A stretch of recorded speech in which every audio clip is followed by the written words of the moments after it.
Well, I'd like to see if we can just give it a moment's silence when the umpire's flag goes down and listen to the sound of these eights go. Here we go.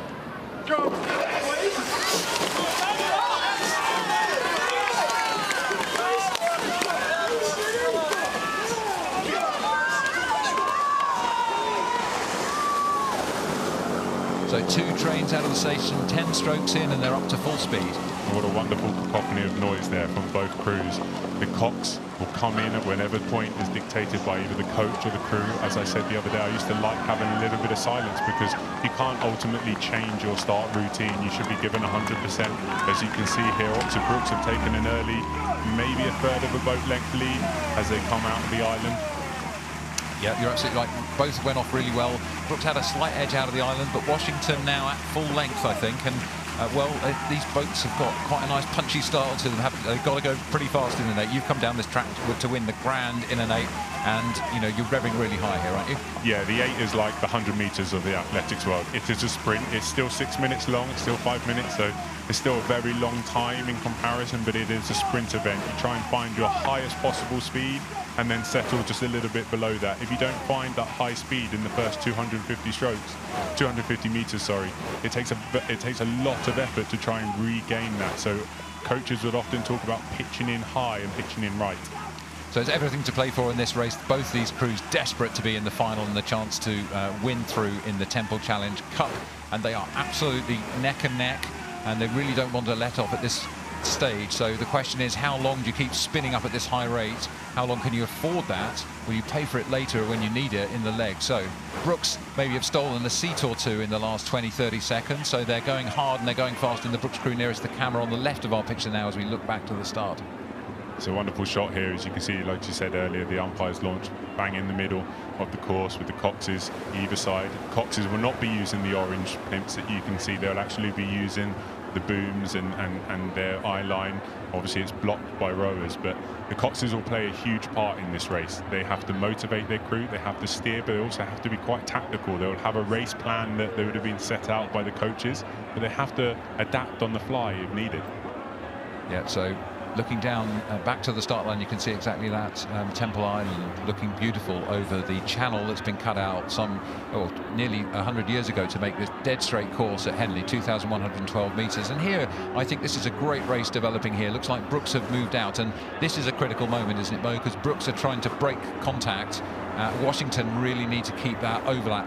They've got fingernails digging into the stern of the Brookes boat right now.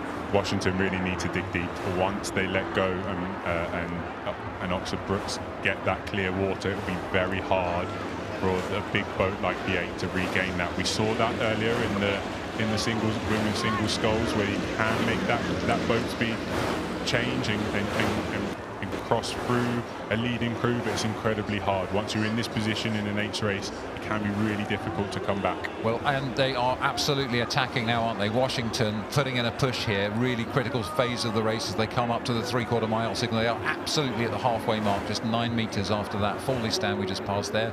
At halfway, Oxford Brookes are out to not quite breaking the overlap, so that big push from Washington, I think, has helped them to hang on to the tail of Brookes. The question is whether Brookes had to respond then, or whether they have got some efficiency, which means that they can have another push now. This 3rd quarter of the race is always critical, and it's up to Brookes now to respond.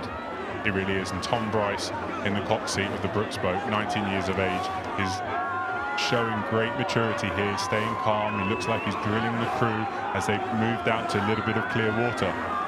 So Brookes have got 3 Dutchmen on board at 4, Pim Matteson, at 5, Hessel van Wilstern, and at 7, Nickel Krigsveld. So some Dutch loose long rhythm. We always love the way that the Dutch row in the middle of this Oxford Brookes A crew, and you can see from this shot actually we've got much fairer conditions, much calmer conditions, more benign conditions perhaps is right to say, for this afternoon's racing. The sun's just coming out, and those sunglasses are now needed through the crew of Oxford Brookes. Look at those faces, really calm, lovely long rhythm from them.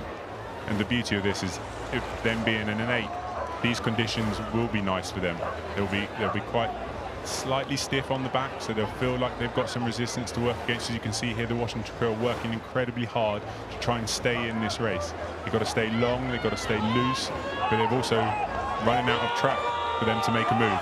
So a critical time now. We can see from the last signal that Washington had still retained the overlap, and now it's time for Brookes to respond and see if they can break away. It looks to me like they've taken a few meters and they've broken away to clear water. That's where you want to be. A lovely feeling coming into the closures as, well, the local guys, the Oxford Brookes, the holders of this Temple Challenge Cup, the spectators are cheering from both sides of the course now, and Brookes are well clear of Washington. It looks like they've really moved on Washington. Maybe Washington have had a little bit of a dump of power there, because they seem to have slipped back quite a lot now.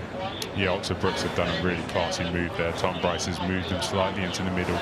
They've eked out, and they're just giving the wash, giving that weight back to the following crew, and it's going to make it really bumpy, really hard for Washington to get a hold of nice clean water and feel like they've got it. But as you can see here, Brookes look comfortable and in control. Washington are fighting for their lives, fighting for their right to be in the final tomorrow. There's a lot to do for the young men of Washington, but you can see they are really hammering the rate up now to attack Brookes. But Brookes, well, they do look under control now, Mo, don't they? They really have got command of this race, and it's a lovely position to be in. Booking your place in the final in a commanding position in front of the crowds, the colour, the hats, the blazers of so many different clubs from around the world here at Henley Regatta. We're into the final 5 or 10 strokes now for these two crews. Washington have attacked, but Brookes are going to take a spot in tomorrow's final. Yeah, they're a really classy outfit, and obviously they've had such great success in this event over the last recent regattas, so I don't expect the result to go otherwise tomorrow, but we shall see. So Oxford Brookes taking the win over University of Washington. Commanding performance, I would say, throughout the race from Brookes. And within a few minutes, we're going to see what happens on the other side of the draw, where we've got Oxford Brookes B up against Syracuse from the US. So the A crew is through. They are the holders of this cup, and they want to retain this cup next year. Appreciation of great rowing from all of the fans in the stewards' enclosure. That was a really dominant crew and a dominant race there by the boys from Oxford Brookes. And Tom Bryce has cocked that boat very nicely, very controlled, very calm, and I'm really looking forward to seeing them race tomorrow. As you can see here, it doesn't look like they've put in much effort. They don't look tired at all, but it will all be in their legs, and they'll go and do a good warm down now.